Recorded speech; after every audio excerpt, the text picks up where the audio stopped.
भदोही के बाद अब कानपुर के बिल्हौर में भी पीडीए पाठशाला पर केस। कानपुर नगर के बिल्हौर पूर्व विधानसभा 209 की प्रत्याशी रही सपा नेत्री रचना सिंह गौतम पर मुकदमा दर्ज। बिना अनुमति पीडीए पाठशाला चलाने का रचना सिंह गौतम पर लगा आरोप। प्राथमिक विद्यालयों के सामने स्कूल ड्रेस में बच्चों को बुलाकर सपा नेत्री रचना सिंह गौतम ने चलाई पीडीए पाठशालाएं। एसडीएम व बीएसए की जांच के बाद आईटी एक्ट की धारा 66 और अफवाह फैलाने सहित कई धाराओं में केस दर्ज। भदोही के बाद अब कानपुर नगर के बिल्हौर में भी पीडीए पाठशाला मॉडल बना विवाद का मुद्दा। प्रशासन सख्त, बिना अनुमति बच्चों का राजनीतिक इस्तेमाल बर्दाश्त नहीं। कानपुर के बिल्हौर से मोहम्मद रफीक की ये खास रिपोर्ट।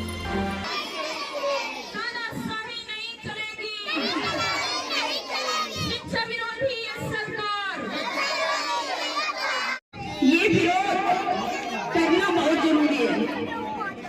विरोध करने से पता चलता है कि इस गांव में सब लोग जागरूक हैं और सब लोग ये बात समझते हैं कि जब तक हम लोग जिंदा है, कुछ देने वाले नहीं हो, हमारा अधिकार छीनने वाले नहीं हो। हम लोग विरोध इसलिए कर रहे हैं कि ये सरकार को सब कुछ बंद करने में लगी है। आज तक रिकॉर्ड है, आप 10 साल की सरकार होने जा रही है। भाजपा की बताओ इस गांव में कौन सा विकास करा दिया? कोई विकास हुआ क्या? लेकिन आप सब लोग एक बात ये जान लीजिए, क्या एक साथ एक आवाज बनकर अपने हक और अधिकार संविधान के लिए लड़ाई नहीं लड़ेंगे क्या?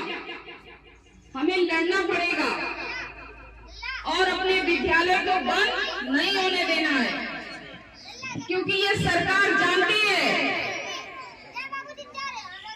कि विद्यालय में चाहे प्राथमिक हो, उच्च प्राथमिक हो, इन विद्यालयों में अगर कोई किसी गरीब का बच्चा पढ़ता है तो वो सिर्फ एससी समाज के बच्चे पढ़ने जाते हैं। एससी और ओबीसी के बच्चे कक्षा 5 से लगाकर कक्षा 8 तक शिक्षा ग्रहण कर लेते थे। लेकिन इस सरकार की मंशा ठीक नहीं है। एससी और ओबीसी के बच्चों के प्रति विद्यालय बंद करके हम हमारे और आपके बच्चों का अंधकार, भविष्य अंधकार में ढकेलना चाहती है ये सरकार। तो क्या ये सरकार अपनी मनमानी कर लेगी? हम सब लोग जागरूक हैं, ये बात अच्छे से जानते हैं कि आज आप सत्ता में हैं तो अपनी मनमानी कर लो, लेकिन आने वाले 2027 में हम एक वोट से आपके सत्ता में चोट करेंगे और आपको कहां से कहां पहुंचा देंगे आपने सोचा भी नहीं होगा। आप सबने ये कभी सोचा था कि ये सरकार हमारे बच्चों का भविष्य छीन लेगी, विद्यालय बंद कर देगी? बताओ कितनी बड़ी बात है ये कि विद्यालय को दे नहीं सकी, अस्पताल को दे नहीं सकी, कॉलोनी को दे नहीं सकी, लेकिन जो हमारे पास अन्य सरकारों से मिला, लेकिन वो सब छीने ले रही है ये सरकार।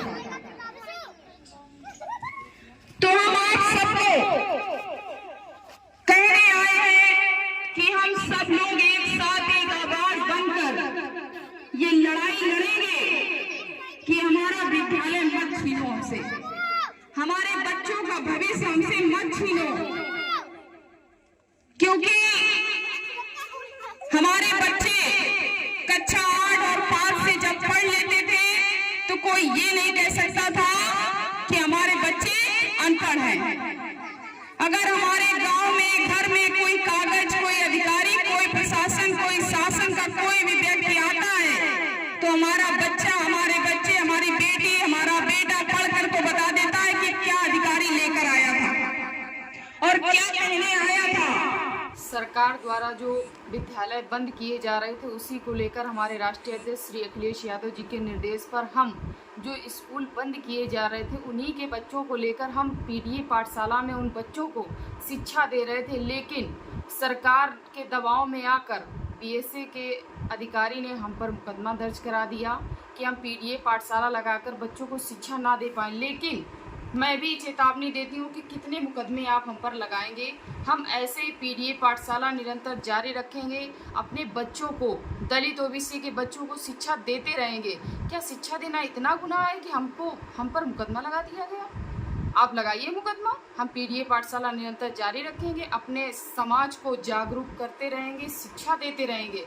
आप हमारी आवाज़ दबाना चाहते हैं, हमारे अधिकारों को छीनना चाहते हैं, हम बराबर अपने समाज को, अपने समाज के बच्चों को जागरूक करते रहेंगे, शिक्षा देते रहेंगे। जब तक हमारे पीडीए के नायक राष्ट्रीय अध्यक्ष श्री अखिलेश यादव जी निर्देश नहीं देंगे कि आप पीडीए पाठशाला बंद करिए, तब तक हमारी पीडीए पाठशाला हर गांव-गांव, घर-घर होगी। हर बच्चे को शिक्षा हम देंगे और आने वाले 2027 में जब हमारी सरकार बनेगी तो यही जो सरकार विद्यालय बंद कर रही है, ये विद्यालय हमारी सरकार, हमारे राष्ट्रीय अध्यक्ष श्री अखिलेश यादव जी पुनः खोलने का काम करेंगे।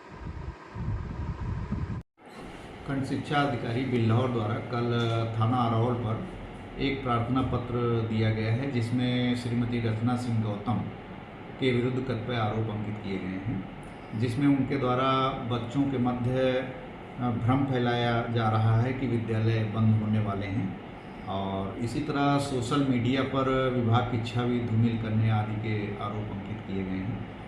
उक्त प्रार्थना पत्र पर समुचित धाराओं में अभियोग पंजीकृत कर विवेचना प्रारंभ की गई है।